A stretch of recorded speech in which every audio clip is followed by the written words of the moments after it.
আসসালামু আলাইকুম, আমি ডাক্তার মেজবাউদ্দিন আহমেদ, নিউরোসার্জারি বিভাগে সহকারী অধ্যাপক হিসেবে কর্মরত আছি national institute of neurosciences ও হাসপাতাল, ঢাকাতে।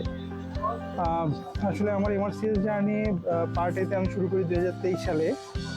তখন আমি জেনেসিসের থ্রুতে আমার সাথে রিফাতের পরিচয়। তো পার্টে আমি পাশ করি মে 2023-এ, এবং পরবর্তীতে যখন আমি পার্ট বি এর জন্য প্রিপারেশন নেওয়ার প্ল্যান করি, তখন দেখলাম যে আমি অথই সাগরে পড়ে গেছি, যে আসলে কীভাবে কোথা থেকে শুরু করবো, কার সাথে প্র্যাকটিস করবো, কোনো কিছু ঠিক করতে পারছিলাম না।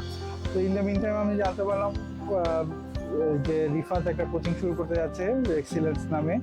তো তার সাথে যোগাযোগ করলাম, ও বললো যে ভাইয়া আমরা শুরু করতে যাচ্ছি, দেখা যাক আমরা কতটুকু করতে পারি।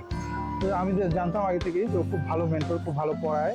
তো ইন দ্য মিন টাইম আমি একটু দেশের বাইরেও ছিলাম, কোথায় ভর্তি হবো বুঝতে পারছিলাম না, সালার সাথেও সালার কথাটা বুঝতে পারি না, যার কারণে সালার কোচিংয়ের উপরে ডিপেন্ড করতে পারছিলাম না।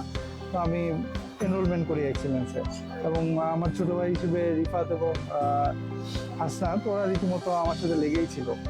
ব্যস্ততার মধ্যে সময় দিতে পারতাম না, পড়াশোনায় আসলে ওইভাবে ক্লাস ঠিক মতো করতে পারতাম না, মক টেস্টেও অনুপস্থিত থাকতাম অনেক সময়।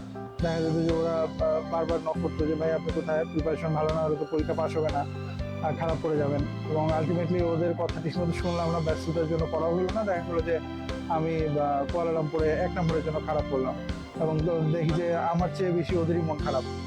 তো পরবর্তীতে ওরা বললো যে ওরা আমার উপর আস্থা রাখলো, আমিও চেষ্টা করলাম যতদূর সম্ভব ওদের মেন্টরশিপে পড়াশোনাটা কন্টিনিউ করার।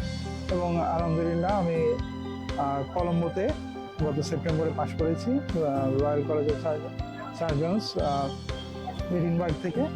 তো আমি ওদের বইটাও খুব রিসোর্সফুল, বইটা আমি পড়েছি এবং বইটা আমাদের খুবই হেল্পফুল ছিল, আমাকে অনেক হেল্প করেছে।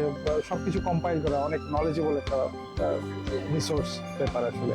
এবং আমি ওদের ওখানে একটা হ্যান্ডস অনও করেছি, আমার প্র্যাকটিক্যাল এক্সপিরিয়েন্স হয়েছে যে আসলে পরীক্ষার হলে এনভায়রনমেন্টটা কেমন হয়, অন্যদের সাথে টিচারদের সাথে ইন্টারাকশন কেমন হতে পারে, বা এনভায়রনমেন্টটা আসলে হ্যাবিচুয়েশন হয় যে কী কী জিনিস আমাকে ওখানে পারফর্ম করতে হবে, আমি এক্স্যাক্টলি পারফর্ম করতে পারি কিনা। এটা আসলে খুবই হেল্পফুল ছিল আমার জন্য। খুব ব্যস্ত শিডিউলের মধ্যে ওদের হেল্প ছাড়া আসলে আমার পক্ষে পরীক্ষাটা কমপ্লিট করা খুব ডিফিকাল্ট ছিল। তো থ্যাংক ইউ এক্সিলেন্স, আমি আশা করি সামনের দিকে আরও ভালো করবে এবং অনেক সার্জনসরা, অনেক স্টুডেন্টরা ওদের দ্বারা উপকৃত হবে। ধন্যবাদ।